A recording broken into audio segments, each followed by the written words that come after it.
प्रिय मित्रों, नमस्कार। आप सब कैसे हो? आप सब बहुत अच्छे होंगे और आपकी पढ़ाई भी बहुत अच्छी तरह से चल रही है। अपन कर रहे हैं प्रश्नावली 6.2 का क्वेश्चन नंबर 3, 6.2 का क्वेश्चन 2 और 1 अपन किए थे, वो भी आपको अच्छी तरह से समझ में आ गया होगा। इसमें अनुपात वाले और समानुपाती प्रमेय से अपन सॉल्व किया था कि कोई त्रिभुज की दो भुजाएं समांतर है तो अपन उसको कैसे सॉल्व करते हैं। आगे वाला क्वेश्चन क्या कह रहा है, देखो आकृति यदि LM और BC LN और DC पैरेलल है तो सिद्ध करना ये दोनों आपस में क्या है, पैरेलल। LM M और L BC के इक्वल पैरेलल है, LN BC के पैरेलल है। ये दोनों आपस में क्या है, समांतर है। क्या है, समानांतर है। क्या है, समांतर है। तो सिद्ध करना AM upon MB AB equal to AN upon AD। तो सबसे पहले प्रश्न अनुसार अपन ABC त्रिभुज लेंगे। ये वाला त्रिभुज लेंगे जिसके इसके LM और L B और C इसके पैरेलल है, B और C इसके पैरेलल है। तो अपन इसमें AM अपॉन MB और AL अपॉन LC लगेंगे। ये सूत्र लगा दिया अपन। ये वाला सूत्र अनुपात वाला आधारभूत प्रमेय वाला सूत्र लगेंगे जिसमें पूर्ण वापिस त्रिभुज इधर वाला लेंगे अपन। क्या लेंगे, इधर वाला में AL अपॉन LC और AL अपॉन LC और AN upon ND, AN upon ND, AL upon LC। ये वाला दोनों LC और LC, AL upon LC, AL upon LC दोनों समीकरण को अपन 1 और 2 को बराबर करेंगे। क्या करेंगे, बराबर करेंगे। तो AM upon MB, AN upon ND, इसको उल्टा किया MB upon AM, ND upon MB upon AM, ND upon AN, उल्टा कर दिया। फिर इसमें 1 जोड़ेंगे। क्या जोड़ेंगे, 1 जोड़ते हैं, 1 ऐड करते हैं। 1 जोड़ने पर क्या आता है, 1 जोड़ने पर इसमें एलसीएम लेके सॉल्व करते हैं। क्या लेंगे, एलसीएम लेके सॉल्व करते हैं। तो MB upon AM upon AM और ND plus AN upon AN। अब AM MB और AM को अपन AB लिख सकते हैं। क्या लिख सकते हैं, AB और ND और AN को अपन AD लिख सकते हैं। क्या लिख सकते हैं, AD। इसको उल्टा किया AM अपॉन AB और AN अपॉन ND, ये अपन को लाना था जो सिद्ध हो गया अपन। ठीक है ना। अब प्रिय मित्रों, इसमें देखो थोड़ा बहुत आपको सोचना पड़ेगा। जब भी ऐसा क्वेश्चन आता है तो इसमें कोई त्रिभुज बनता है, कोई दो समांतर भुजा कहती है, आधारभूत प्रमेय से अपन करेंगे।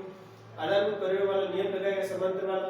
फिर उसमें दूसरा त्रिभुज देखते हैं, दोनों इक्वल है, समांतर चल रही है। तो फिर इसमें 1 जोड़ के दोनों को बराबर करके 1 जोड़ना है। क्या करना है, 1 जोड़ना है। 1 जोड़ने के बाद सॉल्व करना है, फिर उसको उल्टा करना है। क्या करना, उल्टा। देखो ये सवाल आपको थोड़ा याद भी रख सकते हैं। इसमें क्या कहा था, यदि ये सिद्ध करना, आपको ये सिद्ध करना है तो क्या करेंगे, पहले अपन त्रिभुज के अनुपात समानुपात वाला प्रमेय वाला नियम लगेंगे। ठीक है, नियम लगाने के बाद जो आपके पास आंसर आएगा उसका उल्टा करेंगे। उल्टा करने के बाद फिर 1 जोड़ेंगे। 1 जोड़ने के बाद जो एलसीएम से जो सूत्र आ रहा है, एक भुजा आ रही है 2 अनुपात में, उनको एक भुजा के रूप में लिखेंगे। इधर भी 2 अनुपात में आ रही है, उसको एक सीधा AD लिखेंगे। फिर इसको उल्टा करेंगे तो अपन को ये प्राप्त हो जाएगा। थैंक यू मित्रों। ऐसे क्वेश्चन आपको प्रैक्टिस से ही हल होंगे, प्रैक्टिस आपको करनी पड़ेगी। प्रैक्टिस करोगे तब ये क्वेश्चन सॉल्व होंगे, अन्यथा क्वेश्चन सॉल्व नहीं होंगे। थोड़ा बहुत इसमें आपको प्रैक्टिस से ही आपको पता चलेगा कौन सी भुजा में क्या करना है। ऐसे क्वेश्चन आपके एग्जाम में 100% पूछे जाते हैं, सिद्ध करने वाले। थैंक यू मित्रों। Okay, all the best. आगे अपन और क्वेश्चन करते हैं जिससे अपन क्वेश्चन हल करने का अच्छा चांस मिल जाएगा। आगे देखो प्रिय मित्रों, आगे वाला क्वेश्चन देखो। क्वेश्चन नंबर 4 में क्या कह रहा है, क्वेश्चन नंबर 4, आकृति D is parallel of AC।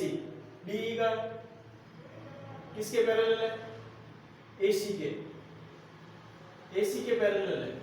C, A और C के, ये और ये भुजा इसके पैरेलल चल रही है। ये भुजा D और E इसके पैरेलल चल रही है। ठीक है ना। DF किसके पैरेलल चल रही है, A और E के, A और E के पैरेलल चल रही है।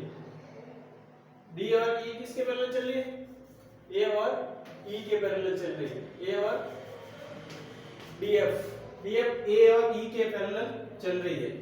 तो देखो सिद्ध करना है कि BE upon E of F, BE और E और C इसके सिद्ध मतलब पैरेलल आना चाहिए, ये सिद्ध होना चाहिए। तो प्रश्न अनुसार अपन जानते हैं त्रिभुज ABC में, त्रिभुज ए बी सी के अंदर डी और ई और ए सी दोनों पैरेलल है, डी ई और पैरेलल है दोनों।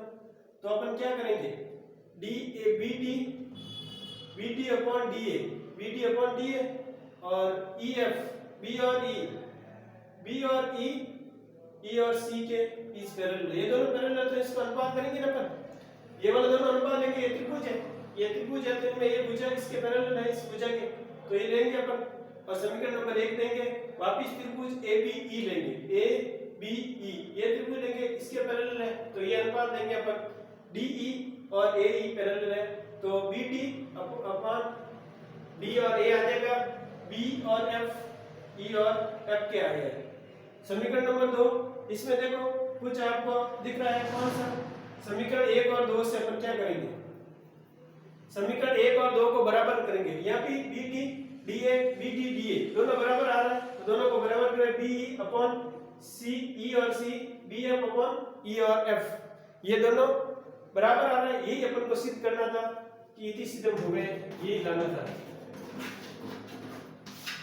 थैंक यू मित्रों, ऐसे क्वेश्चन में थोड़ा आपको देखना है, जब भी कोई भी पैरेलल इस त्रिभुज के इक्वल है तो वो पूरा त्रिभुज लेना आपको। ये इसके पैरेलल है तो ये वाला पूरा अपन त्रिभुज लेंगे, ये इसके पैरेलल है तो ये अपन त्रिभुज लेंगे और अनुपात प्रमेय वाला अपन समानुपाती वाला नियम लगेंगे तो अपन को क्वेश्चन सिद्ध हो जाएगा। थैंक यू मित्रों, यदि आपके क्वेश्चन में कोई भी प्रॉब्लम है, कोई भी आपको स्टेप समझ में नहीं आ रहा तो मुझे कमेंट्स के द्वारा आप क्वेश्चन लिख के भेज सकते हैं और कहाँ पे आपको कौन सा स्टेप समझ में नहीं आया वो अपन सॉल्व करेंगे।